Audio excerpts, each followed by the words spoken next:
The Peeping Tom, Episode 1. Ankita auntie has come. Looks very angry. Come fast. Devyani looked at Ma's WhatsApp message once again. Her first reaction was, of course, disbelief. But then, in no time, it changed to anger. And now she was simply scared. Why had Ankita auntie come home today? Wasn't she supposed to go to Abu for the weekend? Oh my God, had she seen Deb with Ashu? Eeks, the very thought made Devyani shiver a little. No, she had always been very careful. Ankita auntie couldn't find out.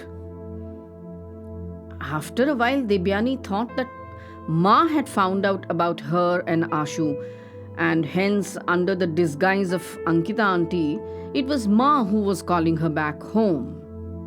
But Deb knew her mother very well. When Ma would get furious over something, her language would become very short and brusque. She would have simply written, "Come home."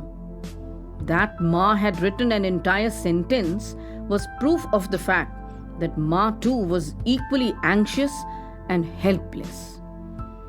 Devyani looked up tearfully at Ashutosh. She had really planned the day with him with so much of care and planning and detailing. They had left from college after Jai Sir's lecture and had gone to watch the end game at PVR. Then lunch at the bistro, and now they were enjoying a hot cup of chocolate at Zen Cafe. When suddenly from nowhere, this WhatsApp message came from Ma. What a spoiler, yaar. Did this have to happen today only? They had both so looked forward to spending the day together. It was Ashu's birthday today, yaar. Devyani recalled the past few days, the meticulous planning that she had done with Chaya and Malay, her best friends. The casual manner in which she had let the brochure drop from her bag, which spoke about the exhibition of the wood collages by Piraji Sagra at the Sept University Exhibition Hall. Devyani knew no one in the family could object to her attending this exhibition. And now, this Ankita auntie, the spoiled sport of the family, she had chosen just this day to come over, and that too in anger? Shucks, yaar. But Ma, I am in the exhibition. Deb replied back on the WhatsApp chat. She watched desperately as the message first got delivered, and then the blue tick came on. So Ma had read the message. But even after 5 minutes, Ma didn't reply. Now Deb understood that things were in a bad way. Poor Ashu was always so accommodating.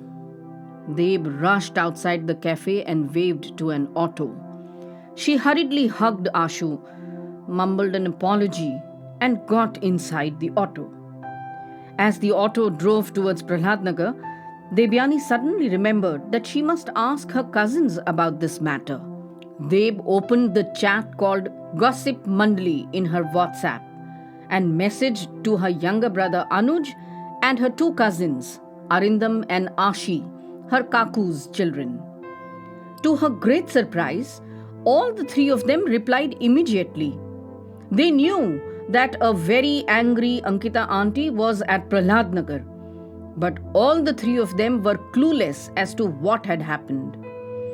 With a heavy sigh and a scared mind, they began to mentally prepare herself for the ordeal that would be waiting for her at her house. Ankita auntie was the terror of the Khandan. She had such an iron-like grip over the entire family. Sharp intellect and hawk-like eyes made her observe every bit that happened either in Devyani's house or at Indranil uncle's house. Ankita auntie had such a piercing sense of detection that neither Devyani's parents nor Kaku and Kaki could really hide things from Ankita auntie. When Ankita auntie was just 17, Devyani's grandmother died due to malaria. Dev's own father, Kaustubh Chakrabarti, was just 12, and her kaku, Indraneel uncle, was only 9 years old. Ankita auntie had quit her school and had begun to study from home. She took care of the entire house and the family, from cooking to cleaning to teaching her two younger brothers. Ankita auntie herself studied through the Open University and delayed her marriage till she was 26. Only when Indraneel uncle went to Vellore for his engineering studies did Ankita auntie agree to get married. However, Ankita auntie's grip over the brothers and their families hardly ever lessened. She was the one who looked for wives for both the brothers and demanded all the respect that only a mother-in-law usually gets in the Indian households. Though Dev's mother was a teacher and Indrani Kaki was an officer with the State Bank of India, yet they were both quite in awe of Ankita auntie. Baba and Indraneel uncle had not forgotten their own childhood days and the sacrifices that Ankita auntie had made for them. After their father's death, on the insistence of Ankita auntie, Baba and Kaku both decided to settle down in the city of Ahmedabad.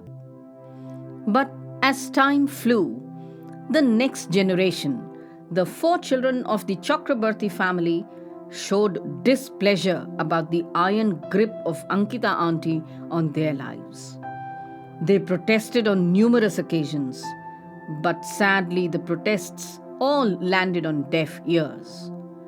Devyani clearly remembered that when in the 6th standard, she expressed her wish to learn karate instead of Bharatnatyam in the school, Baba immediately began to think of ways to convince Ankita auntie. Such incidents only increased over the years, with Ankita auntie even having a say in the type of car to be bought and also the color. Baba was quite accommodating otherwise, but then he too tried his best not to overturn the decisions of Ankita auntie, for himself, for the family, and for the children. Devyani had grown up listening to Ankita auntie ask questions like, "Tumi eta keno korto chao? Why do you want to do this? Tumi kar shonge baire gechile? Who did you go out with? Badi firte tomar deri keno holo? Why so late in coming home?" The 4 cousins, Devyani, Anuj, Arindam and Ashi, were very close to each other. But somehow they could never develop any warmth or affection with Ankita auntie or with her children, Niladri Bhaiya and Nandita Didi. Niladri was of course now married and lived in Delhi, and Nandita, a lawyer by profession, worked in a law firm in Ahmedabad. The auto finally reached Prahaladnagar, and Devyani Chakrabarti entered her house.